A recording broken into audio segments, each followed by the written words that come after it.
I want to show you something. 2 pictures. This is the first one. And this is, if you follow Dan on social media, this is just a printout, but tell us how old you are in this picture. Who is that guy? Who is that guy? That's Dude, you. How old are you and how much did you weigh? I'm 2021, and I weigh 265 pounds.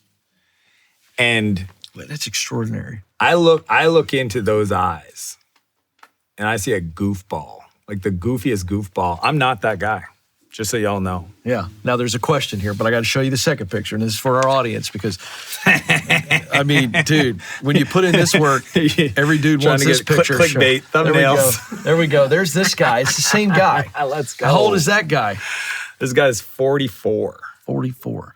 Now, the reason I show the pictures to the audience Let's do it this way. 21 is 44. because I've seen you say this before. I love what you have said on this, that you decided, that big guy decided to change his brand.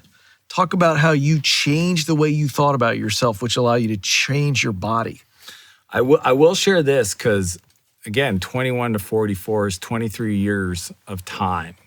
And what you'll see if you go back even 10 years ago, 2015 is probably the last time that I put on some weight. It's 2-3 years in, my new kid, my newborn, and so I struggled with my weight my whole life. If anything, though, it just kind of went like this.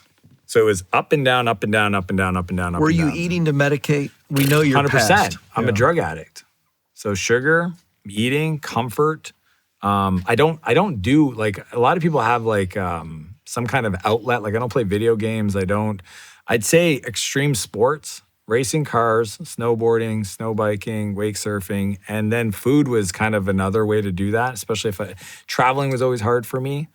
And there was different phases. Sometimes I use racing as a way to get in shape, but that's short-lived because if I didn't have a race, then I'd put on a lot of weight and then I'd feel shameful because everybody sees it. I mean, the thing about weight is that it's visible.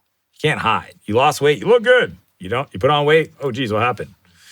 So I had several spikes and downs throughout my life. And there was even a point I hired a guy named Adam to just coach me on the mindset of food. You know what he helped me understand that I've never shared this, but I want people to understand this. I was married and I was traveling a lot for work. And I shared a story about a man who had a hard time quitting drinking. Now, I wasn't drinking. No, he quit drinking because it occurred to him that if he didn't quit, there was a chance because he drank that maybe he would cheat on his wife. And he just was so scared of doing that fear got him to stay sober because he traveled. And he goes, Dan, is there a chance that you won't let the weight go? And I was like, oh man, I never thought about that. And then he tells me a lot of women do that because of stuff that have happened to them.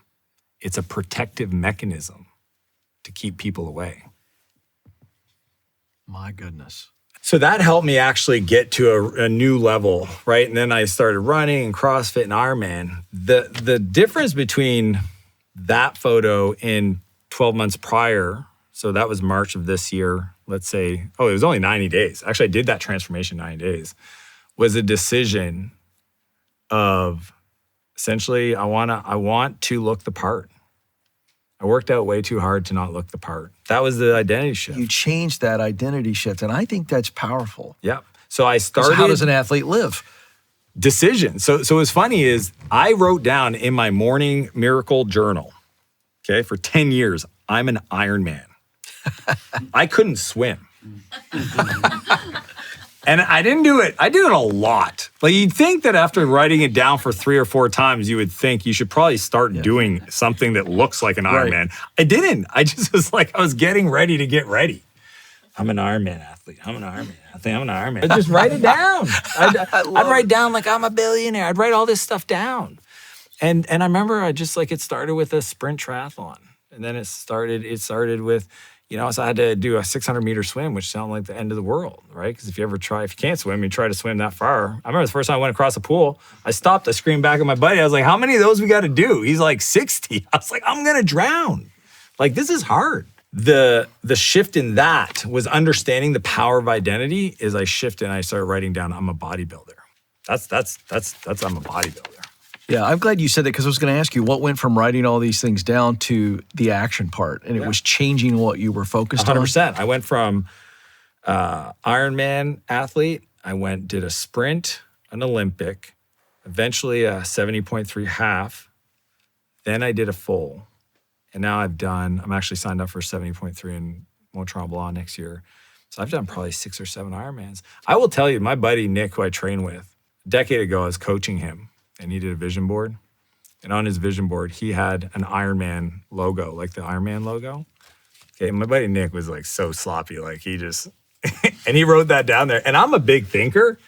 I actually tried to convince him to be realistic. Yeah, hey Nick, this is a bad idea. I was like, Nick, dude, you're never gonna do an Ironman. Like, you're so silly. Like, I love you. The other stuff's great, but like, just be realistic. Like, don't set yourself up You're trying to be fail. a good friend. Dude, this guy, since we started doing it, he's done 7 more than me. Full distance Ironman. I'll never, ever, ever pull somebody down from their vision ever again. And he gave me that beautiful lesson. Because I remember the first time we finished the full, we finished it together. And I pretty much said, I'm sorry. Wow.